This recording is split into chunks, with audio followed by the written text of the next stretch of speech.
नमस्कार सर्वांना. आजच्या भागामध्ये आपण काही पुरस्कारांचा विचार करणार आहोत. महत्त्वाचे पुरस्कार. सुरुवातीला पद्म पुरस्कार याबद्दल आपण माहिती घेऊयात येणाऱ्या परीक्षेसाठी. पद्म पुरस्कार सुरुवातीला रचना कशी केलेली आहे पहा. पद्मविभूषण, पद्मभूषण, पद्मश्री पुरस्कार कसे मिळालेले आहेत आणि एकूण पद्म पुरस्कार किती प्राप्त झालेले आहेत याचा आपण विचार करूयात.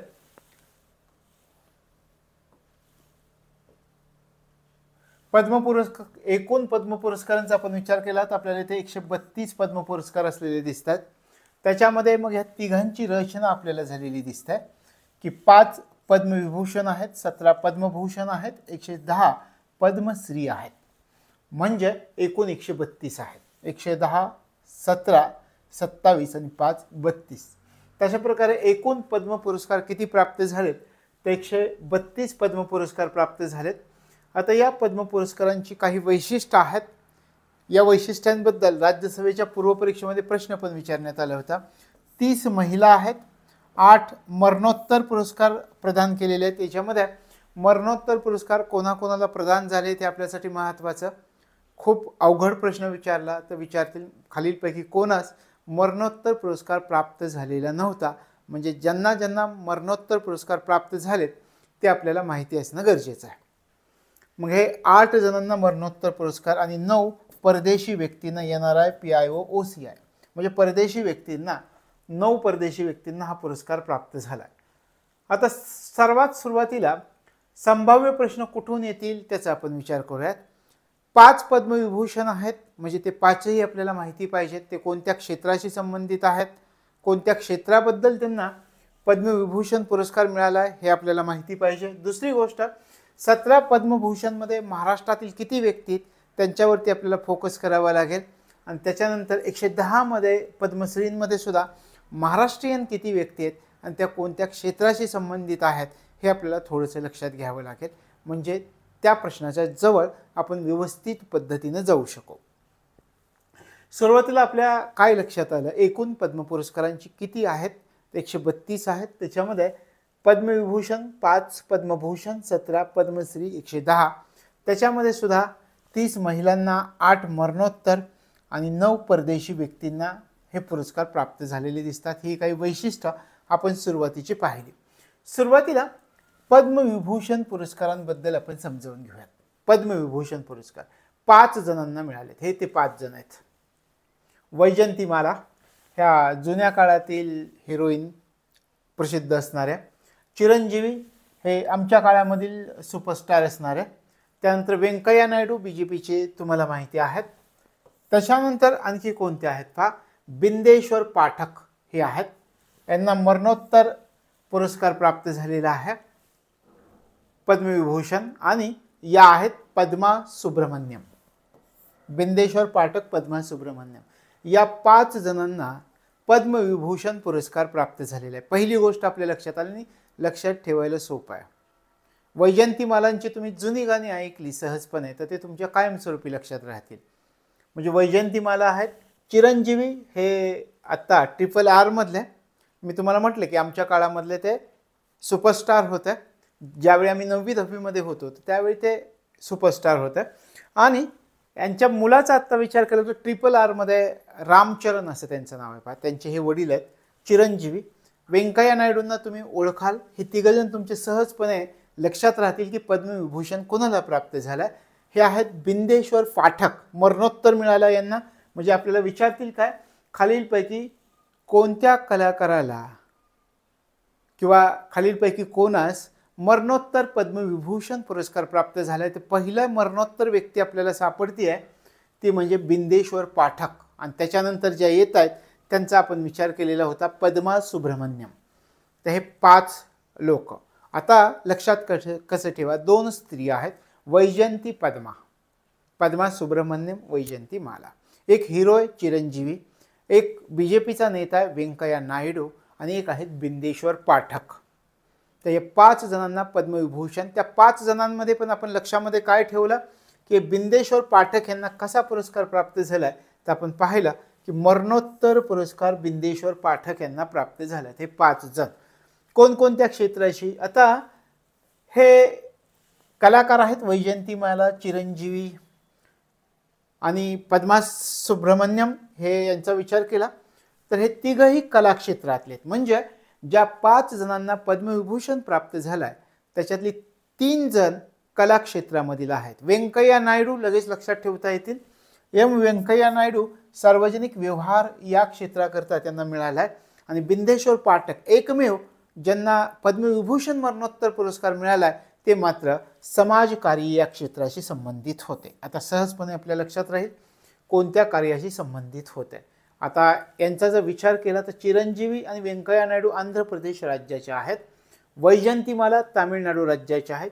वैजयंती आणि पद्मा या दोघी जणी तामिळनाडू राज्याचे असे लक्षात ठेवा. आणि चिरंजीवी आणि व्यंकय्या नायडू आंध्र प्रदेश राज्याचे आणि बिंदेश्वर पाठक ज्यांना मरणोत्तर समाजसेवेसाठी पद्मविभूषण प्राप्त झाले ते बिहार राज्याचे आहेत. लक्षात आलं तर हे आहेत पद्मविभूषण पुरस्कार. 5 जणांना आपण या ठिकाणी त्यांची ॲक्च्युअल पिक्चर्स पण पाहिली. हे 5 जण आहेत हे लक्षामध्ये ठेवायचं आहे. आपण पुढे जाऊयात. पद्मविभूषण पुरस्कार आपल्याला समजले. आता पहा प्रश्न, मरणोत्तर पद्मविभूषण पुरस्कार खालीलपैकी कोणास प्राप्त झाला आहे? कोणी दिला? चिरंजीवी, व्यंकय्या नायडू, बिंदेश्वर पाठक, पद्मा सुब्रमण्यम. सहजपणे, आणि हा महत्त्वाचा प्रश्न आहे कारण पद्मविभूषणमध्ये एक व्यक्तिमत्व असं आहे की ज्यांना मरणोत्तर पद्मविभूषण प्राप्त झाला आहे. मग त्यांचं नाव आपल्याला लक्षात ठेवावं लागेल. बिंदेश्वर पाठक. कोणत्या क्षेत्राशी बिंदेश्वर पाठक संबंधित होते हे लक्षात ठेवावं लागेल. समाजकार्य. बिंदेश्वर पाठक कोणत्या राज्यातील होते? बिहार राज्यातील होते. लक्षात आलं तर हा प्रश्न. आता पद्मविभूषण झाल्यावरती पद्मभूषण. किती जणांना पद्मभूषण मिळालं असं आपण म्हटलं होतं? 17 जणांना पद्मभूषण मिळालं आहे असं आपण म्हटलेलं होतं. हे 17 जण. आता याच्यामध्ये या 17 जणांमध्ये महत्त्वाची व्यक्तिमत्व आणि महाराष्ट्रातील किती जण आहेत ते लक्षात ठेवायचं. सुरुवातीला विचार करा तुम्हाला मला किती व्यक्तिमत्व माहिती आहे. हां, फातिमा बीबी यांचा पण मरणोत्तर त्यांची जी माहिती ते पाहिलेलं आहे. मग हे माहिती पाहिजे की फातिमा बीबी यांना पद्मविभूषण मिळालं आहे का पद्मभूषण मिळालं आहे? फातिमा बीबी पद्मभूषण पुरस्कार यांना प्राप्त झाला आहे. कोणत्या क्षेत्रासाठी? सार्वजनिक व्यवहार आणि केरळ राज्याच्या फातिमा बीबी. ठीक आहे. आणखी कोणता कलाकार आपल्या लक्षामध्ये राहील? काय काय पहा. मिथुन चक्रवर्ती हे तुम्हाला माहिती आहे कला क्षेत्रासाठी आणि पश्चिम बंगालचे. हे पाठ करण्याची गरज नाही. फक्त त्यांना पद्मभूषण पुरस्कार प्राप्त झाला आहे हे लक्षात ठेवा. कला पश्चिम बंगाल या राज्यासाठी. ठीक आहे. अजून आपल्याला काय याच्यात महत्त्वाचं? हे एक व्यक्तिमत्व महत्त्वाचं आहे पहा. तरुण लिऊ हे परदेशी व्यक्तिमत्व आहे. तैवानचं आहे. व्यापार उद्योग क्षेत्रासाठी. आता या सगळ्यामध्ये तुम्ही पाहिलं तर एकमेव परदेशी व्यक्तिमत्व आपल्याला दिसत आहे की ज्यांना पद्मभूषण प्राप्त झाले. 17 जणांमध्ये एकमेव परदेशी व्यक्तिमत्व आहे की ज्यांना पद्मभूषण पुरस्कार प्राप्त झालाय. मग आपल्याला विचारू शकतात की खालीलपैकी कोणत्या परदेशी व्यक्तिमत्वास पद्मभूषण पुरस्कार प्राप्त झालेला आहे? तर तरुण लिऊ असं त्यांचं नाव आहे. कोणत्या क्षेत्रासाठी तरुण लिऊ यांना पद्मभूषण पुरस्कार प्राप्त झाला आहे? व्यापार आणि उद्योग क्षेत्रामध्ये. कोणत्या देशाचे? तैवान या देशाचे आहे. हे 3 सुरुवातीला आपल्याला लक्षामध्ये ठेवावे लागतील. त्याच्यानंतर महाराष्ट्राचे कोणकोणते त्याचा विचार करूयात. कोणकोणते पाहिले? फातिमा बीबी पाहिल्या, मरणोत्तर मिळाला आहे त्यांना. म्हणजे या ठिकाणी इथे दुसरी व्यक्ती सापडली की ज्यांना मरणोत्तर पुरस्कार मिळाला, पद्मभूषण मिळालं यांना केरळ राज्याच्या सार्वजनिक व्यवहार या क्षेत्रासाठी. मिथुन चक्रवर्ती आपण पाहिलं कला क्षेत्रासाठी पश्चिम बंगाल आहेत. एक परदेशी व्यक्तिमत्व आपण पाहिलं की ज्यांना पद्मभूषण पुरस्कार प्राप्त झालाय. 17 जणांमध्ये एकमेव ते परदेशी व्यक्तिमत्व आहे. तरुण लिऊ असं त्यांचं नाव आहे. ते तैवानचे व्यापार उद्योग क्षेत्रासाठी त्यांना हा पुरस्कार प्राप्त झालेला आहे. ठीक आहे. 3 पुरस्कार आपल्याला कळाले पद्मभूषण मधले. आता महाराष्ट्रामधले कोणकोणती व्यक्तिमत्व आहेत आणि कोणत्या क्षेत्राशी संबंधित आहेत याचा आपल्याला विचार करावा लागतो. महाराष्ट्रातील एक एक पाहूयात. हे पहा. हिरमुसजी एन कामा आणि पत्रकारिता या क्षेत्रासाठी महाराष्ट्रातील व्यक्तिमत्व त्यांना पुरस्कार मिळाला आहे. पहिला आपण म्हटलं महाराष्ट्रातला. ठीक आहे. आता दुसरं अजून कुठे महाराष्ट्रातले तुम्हाला दिसतंय का? तर या ठिकाणी पहा. अश्विन बालचंद मेहता हे आहेत. वैद्यकीय क्षेत्रामध्ये त्यांना मिळाला. हे महाराष्ट्रातलं दुसरं व्यक्तिमत्व आपल्याला दिसतंय की ज्यांना पद्मभूषण पुरस्कार प्राप्त झाले. आणखी कोणतं? हे पहा. राम नाईक सार्वजनिक व्यवहार आणि तिसरं व्यक्तिमत्व आपल्याला दिसत आहे की त्यांना सार्वजनिक व्यवहार या क्षेत्रामध्ये पुरस्कार प्राप्त झाला. त्याच्यानंतर महाराष्ट्रामधील अजून कोण तुम्हाला दिसतंय का पहा. महाराष्ट्रामध्ये जर विचार केला तर या ठिकाणी तुम्हाला दत्तात्रय अंबादास मयालू उर्फ राजदत्त कला क्षेत्रामधील व्यक्ती यांना पुरस्कार मिळाला आहे पद्मभूषण कला क्षेत्रासाठी महाराष्ट्रातील. हे चौथं व्यक्तिमत्व आपल्याला सापडलं महाराष्ट्रातला. अजून महाराष्ट्राचा विचार केला आपण तर हे पहा प्यारेलाल शर्मा पाचवं व्यक्तिमत्व आपल्याला सापडतं महाराष्ट्रातला. आणि त्याच्यानंतर आणखी कुठलं का तर शेवट कुंदन व्यास सहावं व्यक्तिमत्व पत्रकारिता महाराष्ट्र. म्हणजे आपल्याला विधानामध्ये जर दिलं की 17 पद्मभूषण पुरस्कारांमध्ये 6 पद्मभूषण महाराष्ट्रीयन व्यक्तिमत्वांना प्राप्त झाली आहेत. ही गोष्ट लक्षामध्ये ठेवायची. लक्षात आलं. 17 पैकी किती एकूण 17 मिळाले पद्मभूषण पुरस्कार. 17 पैकी 6 महाराष्ट्रीयन व्यक्तिमत्वांना आहेत. म्हणजे आपल्या लक्षात आलं 6 जण महाराष्ट्राचे आहेत. कोणकोणते आहेत. कुंदन व्यास पत्रकारिता महाराष्ट्र, प्यारेलाल शर्मा कला महाराष्ट्र, त्यानंतर दत्तात्रय अंबादास मयालू उर्फ राजदत्त कला क्षेत्रासाठी महाराष्ट्र, त्याच्यानंतर राम नाईक सार्वजनिक व्यवहार क्षेत्रासाठी महाराष्ट्र, त्यानंतर अश्विन बालचंद मेहता वैद्यकीय क्षेत्रासाठी महाराष्ट्र, आणि एक म्हणजे हिरमुसजी यनकामा पत्रकारिता क्षेत्रासाठी महाराष्ट्राला. हे 6 जणांना. पहिली गोष्ट काही महत्त्वाचे कलाकार पाहिले. दुसरी गोष्ट एक परदेशी व्यक्तिमत्व पण त्याच्यात आहे, त्याचा पण आपण विचार केला. तैवानचं ते व्यक्तिमत्व तरुण लिऊ. आता तिसरी गोष्ट आपल्याला पद्मभूषणमध्ये अभ्यासायचं आहे की याच्यामध्ये मरणोत्तर पुरस्कार जो प्राप्त झालाय पद्मभूषण तो किती जणांना प्राप्त झालाय. मरणोत्तर पद्मभूषण पुरस्कार किती जणांना प्राप्त झालाय. आता मरणोत्तरचा जर आपण विचार केला तर आपल्याला या ठिकाणी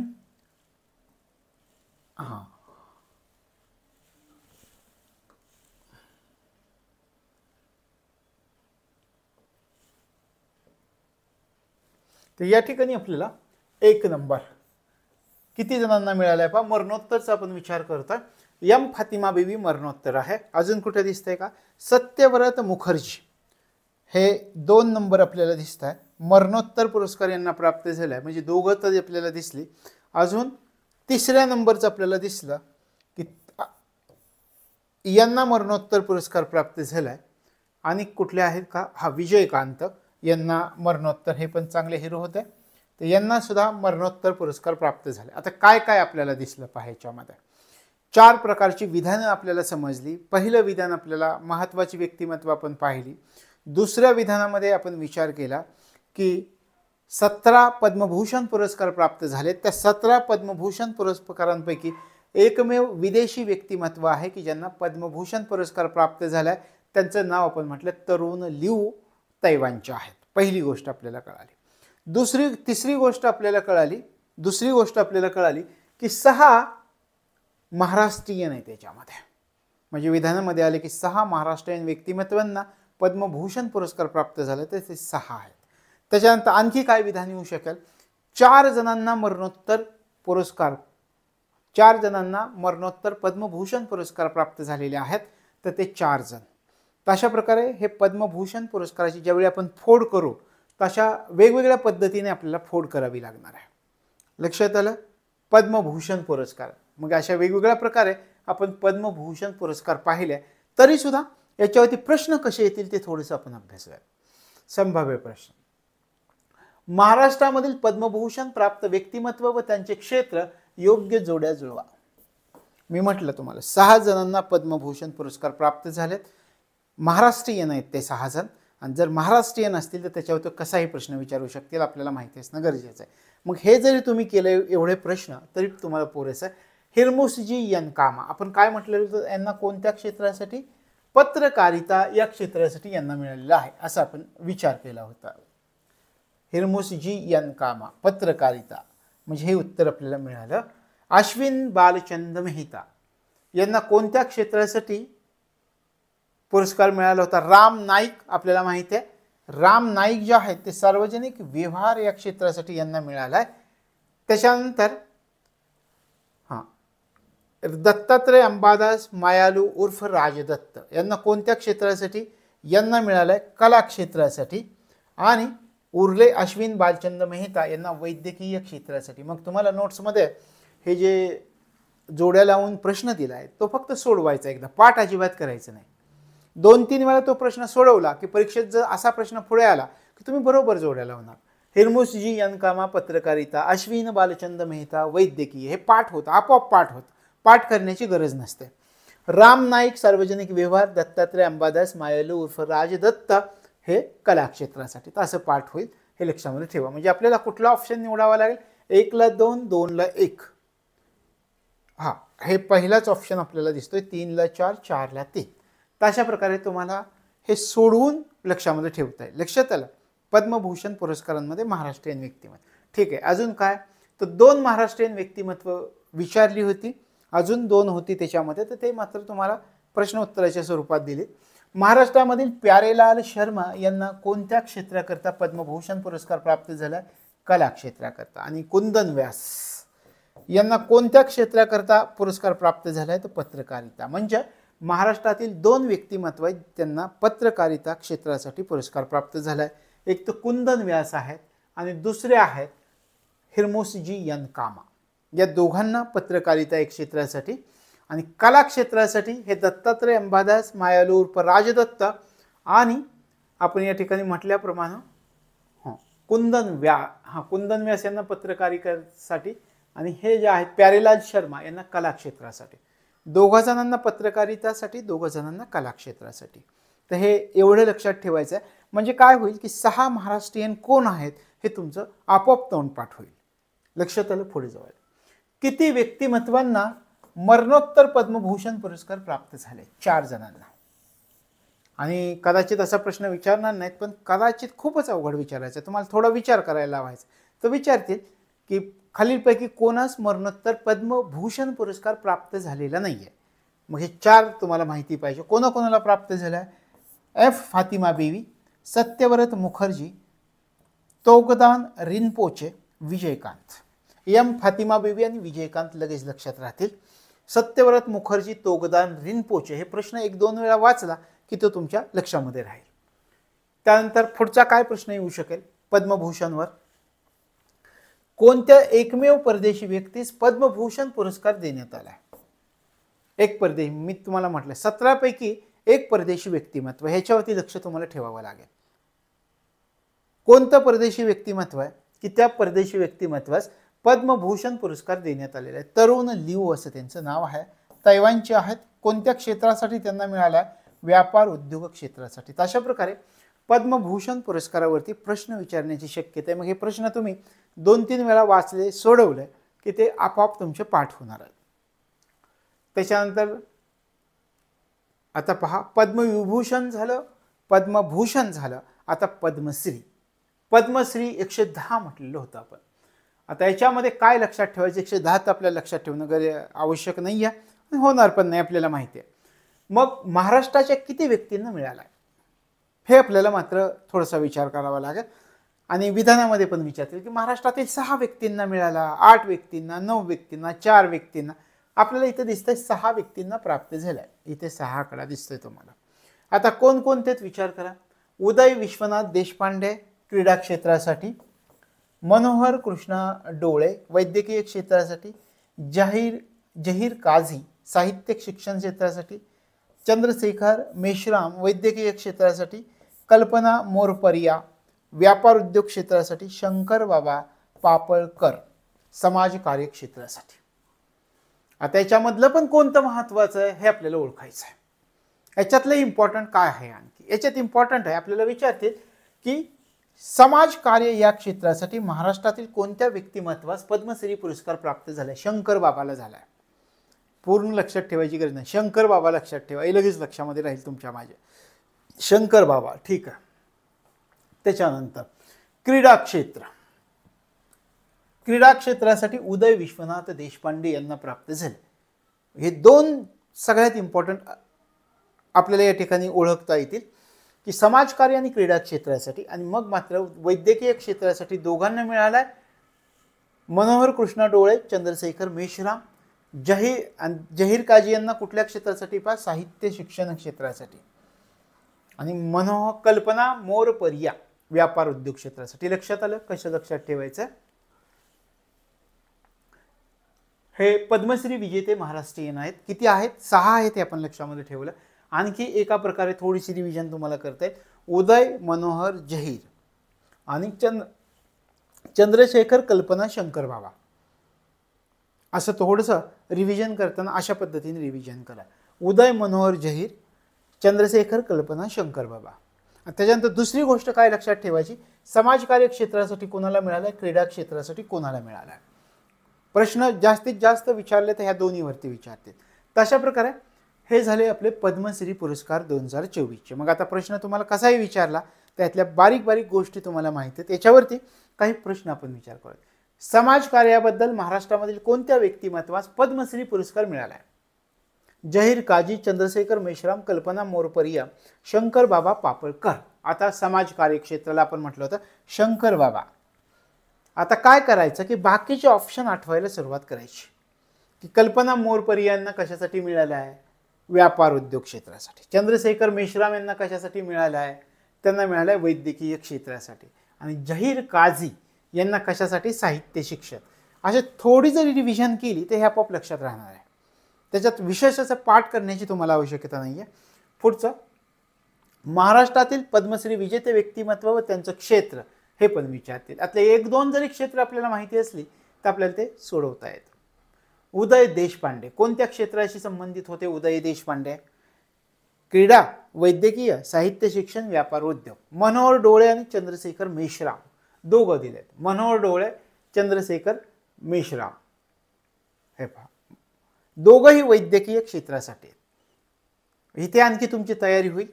मनोहर डोळे, चंद्रशेखर मेश्राम दोघंही वैद्यकीय क्षेत्रासाठी, म्हणजे सरळ आहे उत्तर. उदय देशपांडे क्रीडा क्षेत्रासाठी, सरळ आहे उत्तर. जहीर काझी साहित्य शिक्षण आपण त्या ठिकाणी अभ्यास केला, सरळ आहे. कल्पना मोरपरिया व्यापार उद्योग. असं लक्ष जरी ठेवलं नुसतं 2-3 वेळा प्रश्न जरी सोडवला तर तो आपोआप पाठ होणार आहे. तशा प्रकारे महाराष्ट्रामधील पद्मश्री विजेते आणि त्यांचे क्षेत्र विचारलं अगदी खोलवर जाऊन तर आपल्याला ओळखता येईल आपला ऑप्शन कोणता असणार आहे. 1, 2, 3, 4 या ठिकाणी. पण या ठिकाणी आपल्याला ऑप्शन तो दिसत नाही आहे, घ्यायचा राहिला असेल. पण 1, 2, 3, 4 तुम्हाला ओळखता येईल. लक्षात आलं? तशा प्रकारे हे याची तयारी आपल्याला करता येईल की ज्या 6 जणांना पद्मश्री पुरस्कार प्राप्त झाला. पुढे जाऊयात. आता काही व्यक्तिमत्व ज्यांना पद्मश्री पुरस्कार प्राप्त झाले आणि ते तुम्हाला माहिती असलं पाहिजे. पार्वती बरुआ यांची नावं लक्षात ठेवायची. भारतातील पहिल्या महिला हत्ती माहूत. हत्ती माहूत म्हणजे काय? हत्तीला काबूत आणणाऱ्या पहिल्या महिला आहेत त्या. त्यांचं नाव आहे पार्वती बरुआ. हत्ती माहूत म्हटले बरं का. हत्ती माहूत म्हणजे हत्तीला काबूत आणणाऱ्या ह्या पहिल्या महिला आहेत. त्यांचं नाव आहे पार्वती बरुआ. यांना सुद्धा पुरस्कार प्राप्त झालाय, हे नाव लक्षात राहील. त्याच्यानंतर चामी मुर्मू या दिसत आहेत तुम्हाला, चामी मुर्मू. तर आदिवासी पर्यावरणवादी यांना सुद्धा पद्मश्री पुरस्कार प्राप्त झालाय. त्याच्यानंतर संगयन किमा हे आहेत. संगयन किमा काय केलं यांनी? मिझोरामचे सर्वात मोठे अनाथ आश्रम चालवणाऱ्या सामाजिक कार्यकर्ते आहेत ते. मिझोरामचे सर्वात मोठे अनाथाश्रम चालवणारे सामाजिक कार्यकर्ता कोण? संगयन किमा. यांना सुद्धा हा पुरस्कार प्राप्त झाला. प्रेमा धनराज जळीतग्रस्तांवर उपचार करणाऱ्या प्लास्टिक सर्जन म्हणून यांना ओळखलं जातं. त्यांचं नाव आहे प्रेमा धनराज. यांना सुद्धा पुरस्कार मिळाला. काही महत्त्वाची व्यक्तिमत्व पुरस्कार मिळालेली की जी लक्षात ठेवावी लागणार आहेत. त्यानंतर याझदी मानकेशा इटालिया कशासाठी? भारताच्या पहिल्या सिकल सेल ॲनिमिया नियंत्रण कार्यक्रमाचे प्रणेते. आणि डायरेक्ट हा पण प्रश्न विचारतील तुम्हाला परीक्षेमध्ये, भारताच्या पहिल्या सिकल सेल ॲनिमिया नियंत्रण कार्यक्रमाचे प्रणेते कोण आहेत, असं डायरेक्ट प्रश्न विचारतील. आणि यांना सुद्धा हा पुरस्कार मिळाला, हे पण महत्त्वाचे आहे. याझदी मानकेशा इटालिया असं त्यांचं नाव आहे. लक्षात आलं?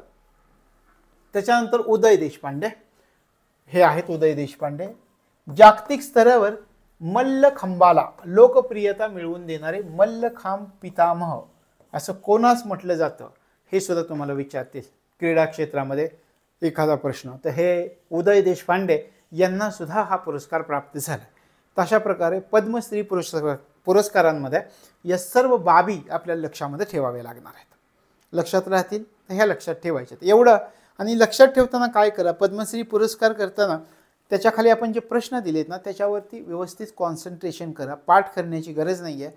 3-4 वेळा ते सोडवलं, चिंतन केलं की ते आपोआप तुमचं पाठ होणार आहे. तशा प्रकारचे हे पद्मश्री पुरस्कार आपण अभ्यासले.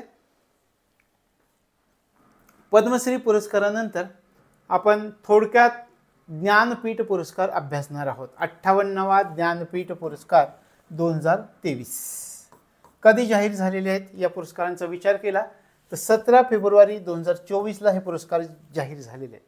58वा ज्ञानपीठ पुरस्कार 2023. निवड समितीचे अध्यक्ष आहेत प्रतिभा राय.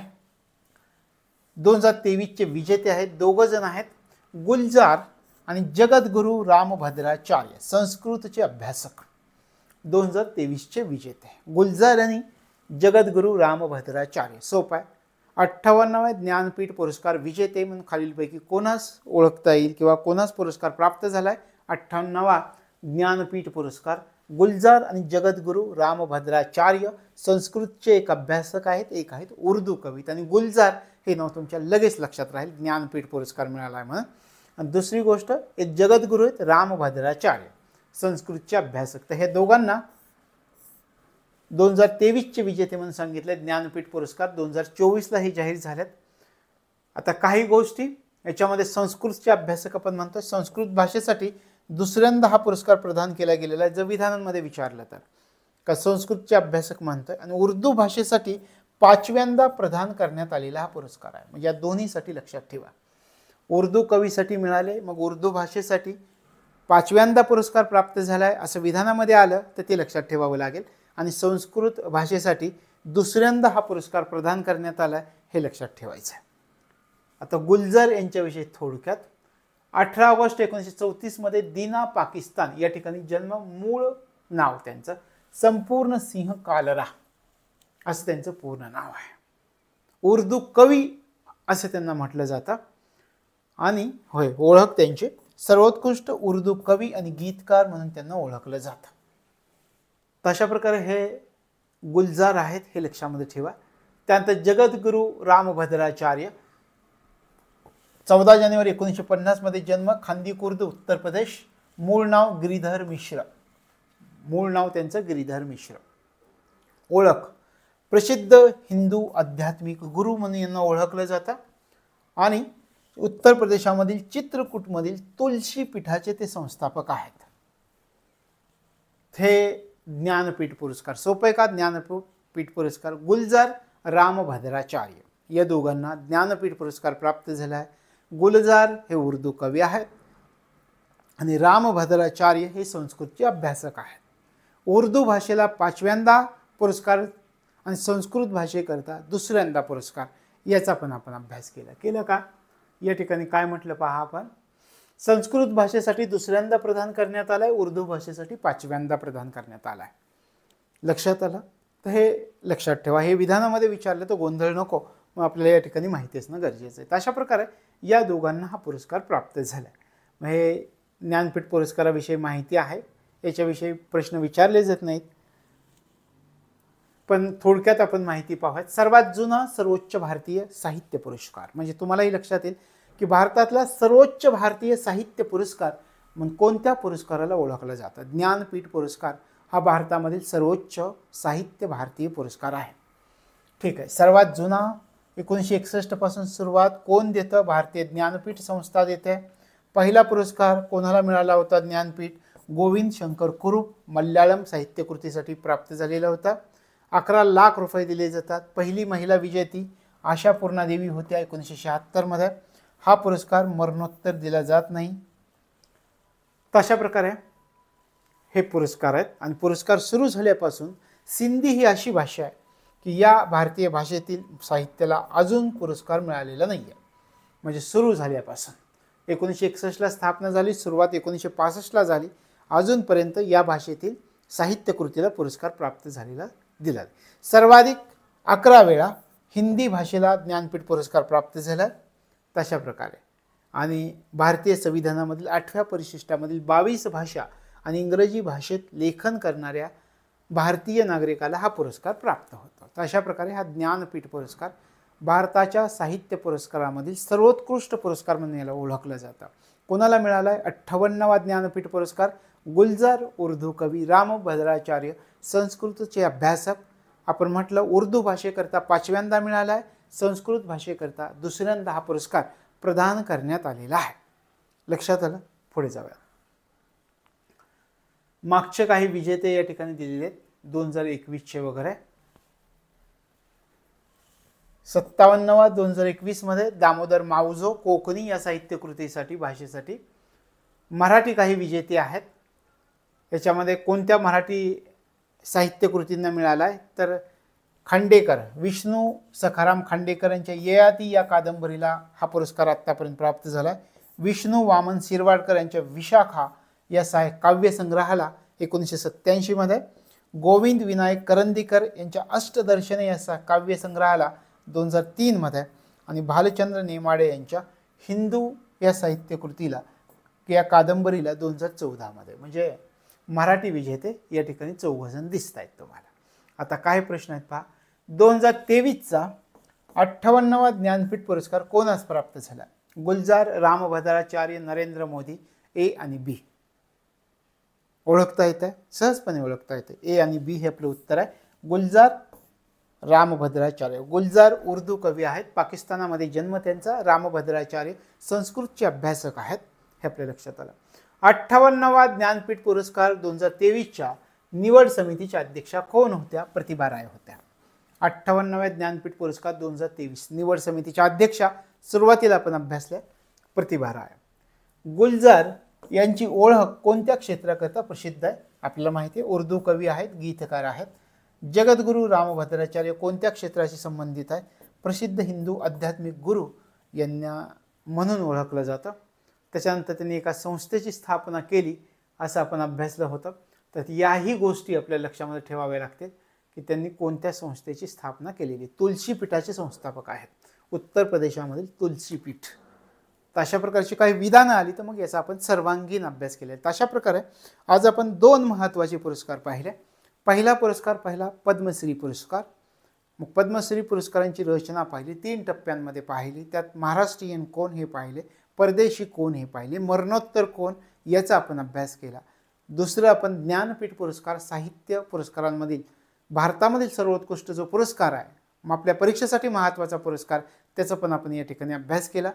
तर मग आज हे तुम्ही 2 पुरस्कार करून ठेवायचे आहेत. उद्या आणखी 2 पुरस्कार येतील. मग रोज 2-2 पुरस्कार केले की महत्त्वाचे सगळे पुरस्कार आपले कंप्लीट होतील आणि परीक्षेला तुम्हाला त्याची उत्तरं नेमकेपणाने देता येतील. तर या ठिकाणी आपण थांबतो. भेटूयात पुढच्या भागामध्ये. तोपर्यंत तुम्हाला तुमच्या अभ्यासासाठी मनापासून शुभेच्छा.